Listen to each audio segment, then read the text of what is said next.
हो तुम सा कोई प्यारा कोई मासूम नहीं है, क्या चीज हो तुम खुद तुम्हें मालूम नहीं है। तो इसी के साथ हम शुरू करते हैं आज का video.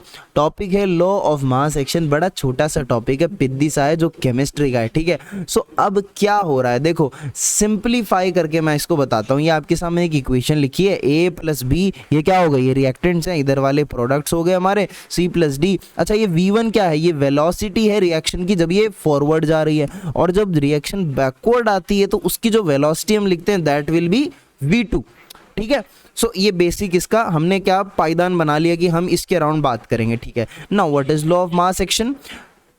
Rate of any chemical reaction at any instant at a given temperature is directly proportional to the product of molar concentration of the reactant। आपको पूछा जाए कि what is law of mass action, देखो जब भी हम किसी chemical reaction की रेट लिख रहे होते हैं किसी इंस्टेंट पर और एक गिवन टेम्परेचर पर, तो जो उस टाइम पे जो रेट होती है ना रिएक्शन की, रेट वेलोसिटी, वो डायरेक्टली प्रोपोर्शनल होती है किसके, मोलर कंसंट्रेशन ऑफ रिएक्टेंट के प्रोडक्ट के, ठीक है। तो अब मोलर कंसंट्रेशन ऑफ ए, ठीक है, ये रिएक्टेंट ही तो है, और बी, इन दोनों का प्रोडक्ट मतलब मल्टीप्लाई, ठीक है, इसके डायरेक्टली प्रोपोर्शनल है। तो एक्सप्रेशन आ गया। अरे आसान सी पिद्दी सी बात है, समझ रहे हो। Now according to law of mass action हमने ये यहाँ पे ये जो है ये समान यहाँ पे लिख दिया है, v1 v2 क्या होगा। अच्छा तुम बोलोगे ये क्या लिख दिया, देखो मेरी बात सुनो, अगर तुम V2 के रेस्पेक्ट में देख रहे हो तो V2 के लिए प्रोडक्ट का काम कौन कर रहा है, A और B, ये प्रोडक्ट का काम कर रहा है। अगर देखो अगर तुम रिएक्शन को फॉरवर्ड डायरेक्शन में चलता हुआ अज्यूम कर रहे हो तो उस केस में जब V1 हमारी वेलोसिटी है रिएक्शन की टुवर्ड्स द फॉरवर्ड डायरेक्शन, तो ये रिएक्टेंट है और ये प्रोडक्ट है, ठीक है, रेस्पेक्ट में।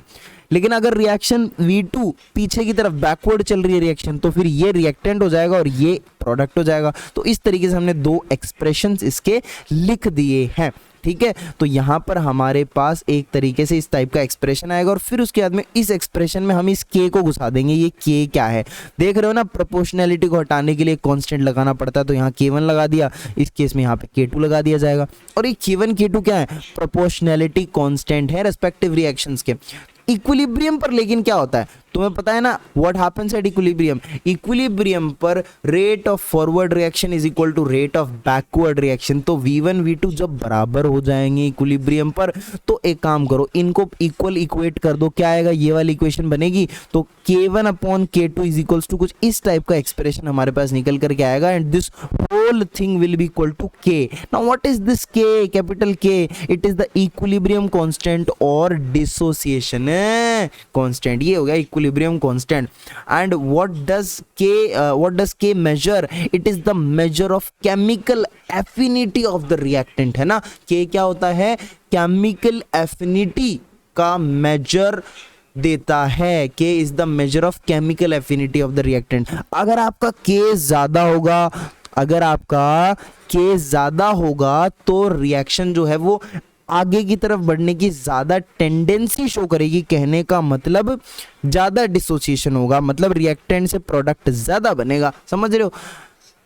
फॉर हाईली डिसोसिएबल, ये दिया लाइन पढ़ना काफी जरूरी है, फॉर हाईली डिसोसिएबल यानी ionisable substance k value will be high, है ना। और जो लेस डिसोसिएबल सब्सटेंसेस होते हैं ना उनके लिए k की वैल्यू कम होती है, तो k की वैल्यू ज्यादा, डिसोसिएशन ज्यादा, और k की वैल्यू कम और डिसोसिएशन भी कम। दैट्स इट, समझ में आ रही है बात। Okay, now k value for a particular reaction changes with temperature. अब ऐसा नहीं है कि k की वैल्यू चेंज नहीं करेगी, टेम्परेचर के साथ चेंज करेगी, समझ रहे हो मेरी बात। It is definite for a given reaction at a given temperature, but अगर आप टेम्परेचर को बढ़ाओगे तो k की वैल्यू बढ़ जाएगी, डिसोसिएशन बढ़ जाएगा, समझ रहे हो मेरी बात।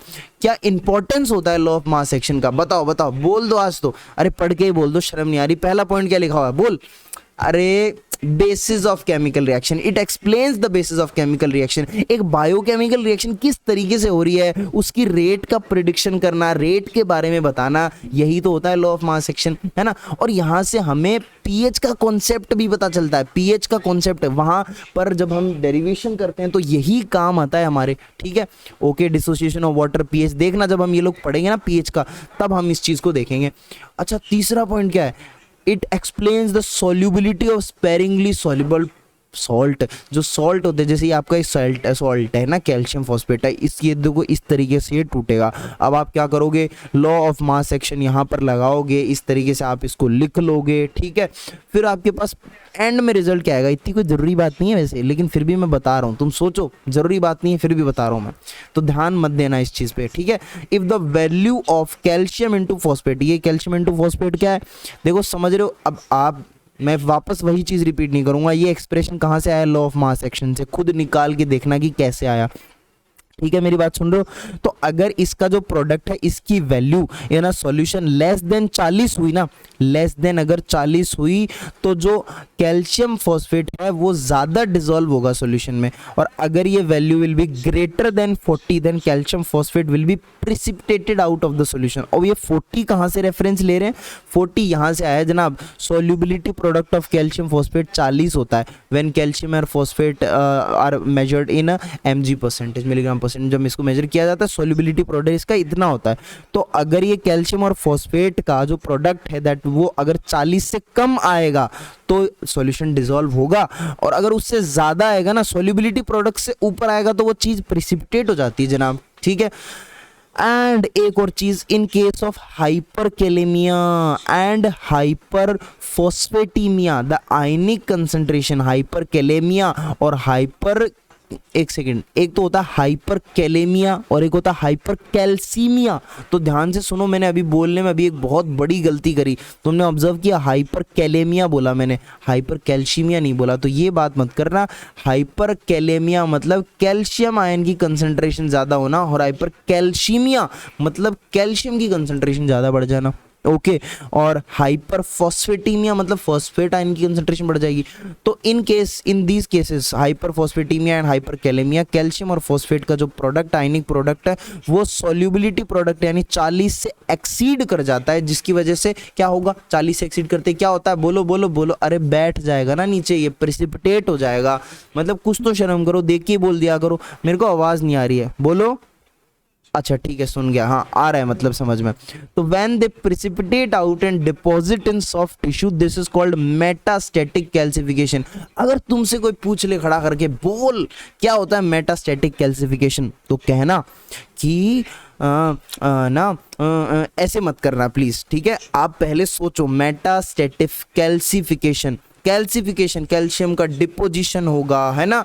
ये कैसे हो रहा है, डिपोजिशन कब होता है, जब सॉल्युबिलिटी प्रोडक्ट 40 से आगे चला जाता है कैल्शियम और फॉस्फेट का, ठीक है।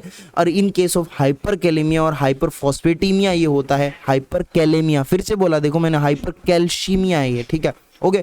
तो ये मेटास्टैटिक कैल्सिफिकेशन है, ठीक है। उसके बाद में अगले वीडियो में ना तुम्हें मैं कॉन्सेप्ट के द्वार खोल दूंगा, खुल के बोल दूंगा किसके बारे में, हैंडरसन हेजलबर्ग इक्वेशन, जिसको HHE बोलेंगे, इतना बार बड़ा नाम नहीं बोला जाएगा। तो ये HHE इक्वेशन है ना, मतलब इसके कॉन्सेप्ट के अंदर घुस जाएंगे बिल्कुल हम लोग, है ना। तो बस मान के चलो, आपका धन्यवाद कि आपने वीडियो को यहाँ तक देखा, मेरे को सुना, मतलब ये बहुत बड़ी बात है, मैं मतलब बहुत बहुत बड़ी बात है ये, ठीक है।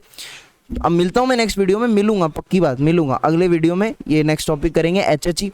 Till then do like share comment subscribe share, जितना जो करना है सब कर डालो, ठीक है। मिलते हैं नेक्स्ट वीडियो में, बाय, टेक केयर।